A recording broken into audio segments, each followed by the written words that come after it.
age than him. She was 40, he was 25. She was the lady Khadijah, peace and bless be upon her. She became the first Muslim, not a man, a woman. She supported him. He worked for her. She proposed to him.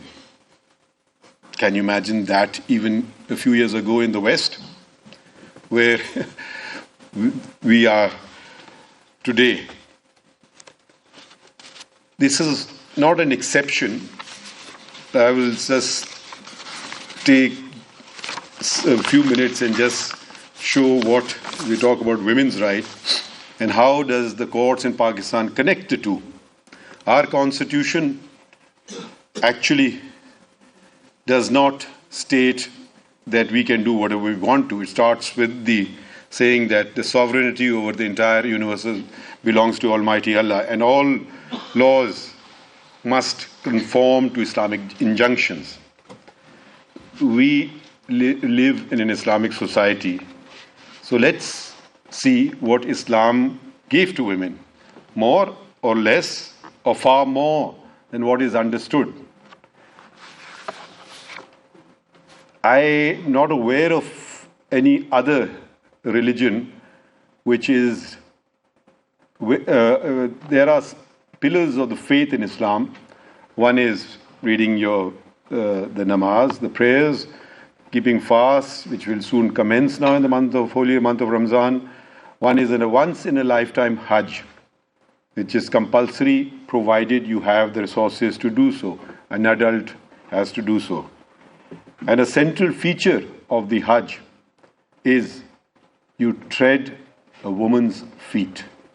You do exactly what Hazrat Ibrahim alayhi salam, peace be upon him, or Abraham, his wife Hajar, did. And this predates Islam. She ran between two mounts, Safa and Marwa, and that's part of the Islamic ritual. Every person who does that has to do so.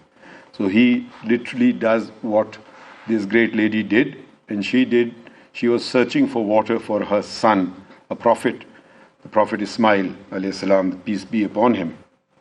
So this is the tradition, the oldest tradition mentioned in the Holy Quran. We start from there. And the mother searching for water. There are innumerable instances which we tend to overlook. The central feature, the importance of women in the religion. In fact, I don't see Islam without women as a central feature. We have then I've spoken about the Prophet Abraham. Let's move to the Prophet Moses or Musa, peace be upon him. All his life, all his benefactors were women. A woman saved his life. He was rescued by a woman, the Pharaoh's wife. In our tradition, her name is stated to be Asya. She helped him. Two sisters, and they are known as the sisters of Mastiyan, they approached and gave their father and gave him work. He married one of them, and it's a very rich tradition of, I shouldn't say women empowerment, it's really men empowerment happening there in this fantastic story. The wife of Pharaoh, Asya, who brought him up as one of her own, her prayer is also mentioned in the Holy Quran. This is a very significant moment. It's the 66th chapter of the Holy Quran, verse 11. My Lord, make me a house near you in paradise. The translation.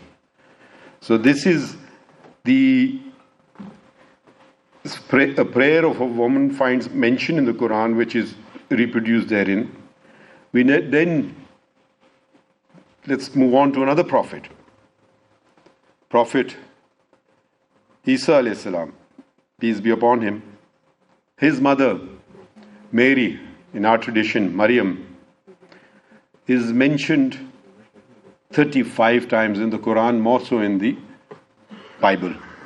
The chapter is named after her. Are these things insignificant, or is there meaning in them for us to ponder about? She is mentioned as amongst women having the highest status amongst women. This is the third chapter in verse 42. Then it doesn't end there. I mean, it goes on and on, but we somehow don't focus on these stories.